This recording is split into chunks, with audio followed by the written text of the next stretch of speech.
What's up guys and welcome, I'm Zimmy Games, and today I'm going to be reviewing 7th Sector, a small indie game from a smaller developer that I'm not even going to try to pronounce the name of, but here's the name of the studio on the screen right now. 7th Sector is set in a mysterious cyberpunk world, and the gameplay is very much built around navigating linear paths while solving different puzzles to progress in the game. The story is very interesting from the get-go, but you are given really no information of who you're playing as a character or what your objective even is. The story follows a very untraditional approach in the sense that the story is really only being told by what you see, hear, and do. And I have to say, I really enjoyed this game's take on environmental storytelling. But with that said, some gamers might prefer the more traditional storytelling with dialogue and so on. As I said before, this game's gameplay stems heavily on solving puzzles, and from my experience with this genre of games, these puzzles range from easy to also having quite a few very difficult ones with multiple segments to them. It should also be known going into this game that calculating numbers to solve certain puzzles and gain certain collectibles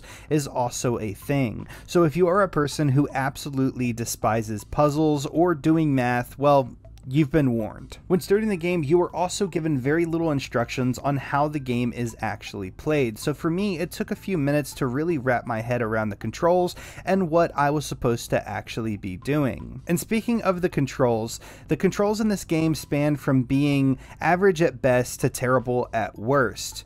Just to give an example, there is a stage in the game where you must travel across a level while shooting enemies. And most games with solid controls, I don't believe this stage would be very hard, but as the controls for aiming are so rough, it does become very difficult and frustrating very quickly. But once again, to clarify, the majority of the game does have decent controls. It's only very few segments in the game that the controls really are difficult, and it does make the game frustrating. But one thing that this game does very well that I think some developers should do more often is the implementation of new features and gameplay elements throughout the game. As you start the game, you're just a spark and a wire trying to navigate from where you are. But as you play, you start to take control of different robots with unique play styles. I always love gameplay elements like this as it does help to keep the game fresh and less repetitive. Also, during my playthrough, I did notice some bugs and glitches. None of them were major bugs that were game breaking or anything like that. I did have one bug where I actually fell off the map after another in-game object ran into me,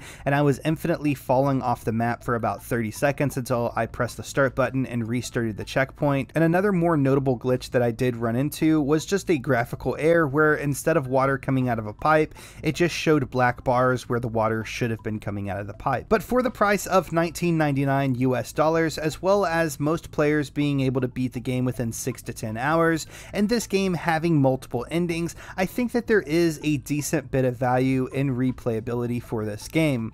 But like most games, 7th Sector has its pros and it does have its cons. It is not a perfect game by any standards, but it's also not a terrible game. And like I do with all of my YouTube reviews, I will not be giving you a score. Rather, I hope that you guys will look at all the positives and negatives I listed in this review and make an educated buying decision for yourself. I just hope that I was able to help you decide whether or not this game is for you. If you enjoyed this video or found it useful, be sure to hit that like button as it will definitely help other people find this video. Also, if you never want to miss out on new videos, hit that subscribe button. In addition to game reviews like this, I also do gaming news, let's plays, tutorials, and all sorts of other things, so never miss out on any of that and hit that subscribe button. Also, in addition to doing this video review, I will also be posting a written review on bg4ghub.com, which is a site that I write for. So if you're interested in checking out that site, I will also be leaving a link to that site in the description below. As always, thank you guys so much for watching. I hope you all have a fantastic day. Peace out, guys.